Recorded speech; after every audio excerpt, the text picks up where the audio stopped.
समर्पण। समर्पण जिंदगी का आधार ये है। एक छोटा सा परिवार है, दादा दादी, पति पत्नी और 2-3 बच्चे शादी में कहीं जाने वाले हैं, शादी में, और उसके आगे घूमने जाने का प्रोग्राम है। 8 दिन घर बिल्कुल बंद रहने वाला है, बंद रहा घर, तो घर में एकदम सन्नाटा सुखसुखाहट छा गया था। तो फिर क्या हुआ, एक इमारत को खड़ी करने वाले जो आधार होते हैं, इमारत को खड़ी करने वाले जो आधार होते हैं ना, उनमें गुसर शुरू हो गई। सब अपने अपना बड़प्पन दिखाने लगे। सबसे पहले दीवारों में आवाज उठी। दीवारें बोली, हम 4 दीवारें बिल्डिंग को खड़ा करते हैं,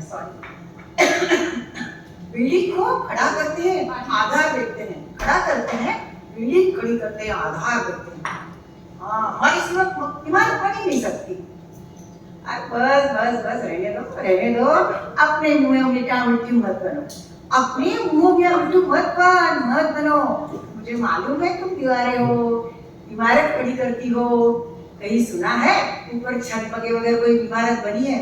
कहते हैं सिर पर छत हो तो जीने का आधार हो जाता है, सर पर छत हो तो जीने का आधार हो जाता है। और तो कहती मैं खड़ी करती हूँ, मैं छत हूँ, मैं खड़ी करती हूँ, इमारत को आधार देती हूँ। सुन लो ये दोनों की बड़ी बड़ी बातें तो सुन लो। अरे कहीं सुना है न्यू पाया खुदे बगैर कोई इमारत खड़ी हुई है? मैं न्यू हूँ, अंदर तक खुदती हूँ, बढ़ती हूँ, कितनों का भार उठाती हूँ, तब इमारत खड़ी होती है। ऐसे नहीं खड़ी होती, मैं इमारत हूँ, मैं बड़ी हूँ। जब तीनों की बड़ी बड़ी दमखास हो गई तो जर आवाज आने लगा। दरवाजे खिड़की जोर जोर से आवाज करने लगे। हाँ, अच्छा तुम तीनों इमारत खड़ी करते हो? अच्छा, मान लो चारों तरफ से दीवारें बन गई, सब हो गया, और दरवाजे खिड़की नहीं हो तो क्या करोगे? दरवाजे खिड़की नहीं होगी तो बाहर कैसे जाओगे? सुरक्षा कैसे दोगे? मैं भाई तुम्हारे जैसे भारी भरकम नहीं है, और बिल्डिंग को आधार तो हम भी देते हैं। इतना हुआ, ताला, चाबी, नकुचा, स्टॉपर, डोर गजब एक साथ जोर से चिल्ला पड़े। हाँ, हम छोटे हैं, हमारी क्या वजह? पर भाई अगर दरवाजा बन गया, दीवारें खड़ी हो गई, तो घर की सुरक्षा कैसे करोगे?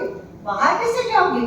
खिड़की में से कैसे रोकोगे? और डोर गजब बोला, हवा को कैसे रोकोगे? और ताला चाबी नहीं होगा तो दरवाजे कैसे बंद करोगे? भाई हमारा भी बहुत बड़ा महत्व है। इतने में छन्न से आवाज आई, छोटी सी खील नीचे गिरी। वो बोली, मैं तो छोटी सी, मेरी क्या औकात तुम्हारे आगे? पर हाँ, मान लो खूब घर सजा लिया, पजामा, दूध की थैली, कैलेंडर, छोटी छोटी चीजें लटकानी होगी तो कहाँ? जमीन पर, सोफे पर, पलंग पर रखोगे?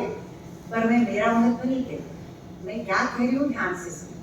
मैं कहती हूँ कि हम सब मिलकर, यानी ईंट, गारा, मिट्टी, रेती, कच्ची, लकड़ी, कोयला, लोहा, पानी, सीमेंट, सब मिलकर समर्पण करते हैं, एक होते हैं, टुकड़ों में बंटते हैं, अपना वजूद, अपना अस्तित्व, अपनी पहचान तक मिला देते हैं, टुकड़ों में बंटकर न्यू के अंदर भी जाते हैं। तो हम एक ऐसी चीज का निर्माण करते हैं जिसका पहले कोई वजूद ही नहीं होता, और वो है इमारत। होती इमारत का कोई वजूद है? इनके सिवा इमारत होती है क्या? ये कुछ भी है नहीं। तो हम सब एक होकर समर्पण करते हैं, अपने आप को भूलते हैं, तो एक ऐसी चीज का निर्माण होता है, इमारत का, जिसका इसके पहले कोई वजूद ही नहीं होता। हम ऐसी चीज का निर्माण करते हैं जिसका वजूद है।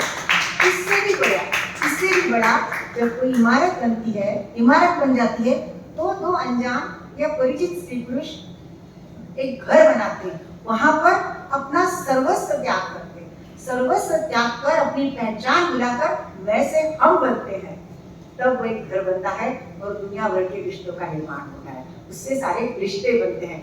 इससे भी आगे चांद, सूरज, धरती, आकाश, पानी, बादल, बिजली, ये सब कितना अनुशासन पद्धति से समर्पण करते हैं, अपना वजूद भूल जाते हैं और इस ब्रह्मांड को चलाते हैं।